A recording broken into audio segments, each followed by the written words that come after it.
আম্মা জান আমিনা হুজুরের একটা কথা বলি, এই খুশবু যখন বিষয়টা এসেছে একটু বলে দিই, শুনে রেখে দেন, অসুবিধে হচ্ছে নাকি?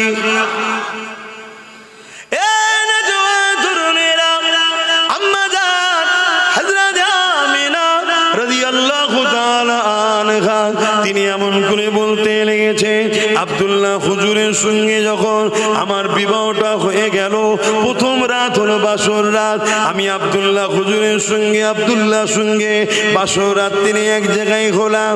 আব্দুল্লাহ পেশিনা থেকে নূরে মুহাম্মদ রাসূলুল্লাহ আমার পবিত্র রহিমে চলে এলো।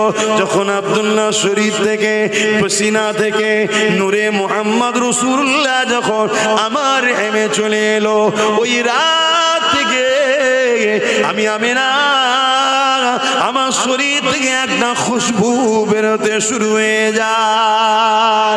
যতদিন যায় খুশবু বাড়ে, যত রাত যায় খুশবু বাড়ে। একদিন এমন করে হযরতে আব্দুল্লাহ ব্যবসার জন্য চলে গেল, আল্লাহর হাওয়ালায় ইন্তেকাল হয়ে চলে গেল। আমি আমিনা ঘরের মধ্যে রয়েছি, আমার শরীরে খুশবু চারিদিকে ছড়াতে পুরো মক্কা জমিনে এই খুশবুর চর্চা শুরু হয়ে গেল। সবার মুখে মুখে একটাই কথা, আমিনা শরীরে এই খুশবু আমিনা মাখে কোথায়, এই খুশবু আমিনা পায় কোথায়, এই আতর আমিনা পায় কোথায়? মক্কা জমিনে খুশবু তো পাওয়া যায় না।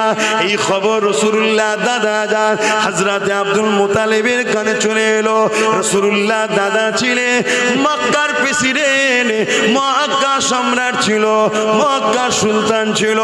রাসূলুল্লাহ দাদার কানে যখন চলে এসেছে, রাসূলুল্লাহ দাদাও তখন কথাটাকে গুরুত্ব দিল, খেয়াল করে তিনিও বলতে লেগেছে, আমি একজন সম্রাট হিসাবে, সুলতান হিসাবে পৃথিবীর বিভিন্ন সম্রাট সুলতানের সঙ্গে মিটিংয়ে যায়, কিন্তু আমি কখনো এই খুশবু পাই না। কোনো দেশে এত ভিআইপি লোকেরা খুশবু ব্যবহার করে, এই খুশবু কারো শরীর থেকে আমি আব্দুল্লাহ এমন করে আব্দুল মুতালিবও পাই না।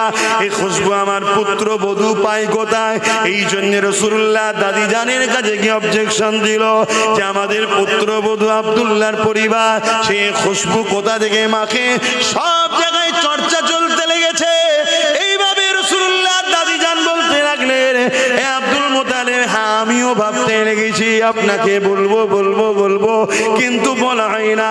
আমি অনেক সময় দেখেছি আমিনা যখন হাম্মামখানা গোসলখানা থেকে বেরোতো, তারপরে আমি যখন গোসলখানায় ঢুকতাম আমি অবাক হয়ে যেতাম, যেন গোসল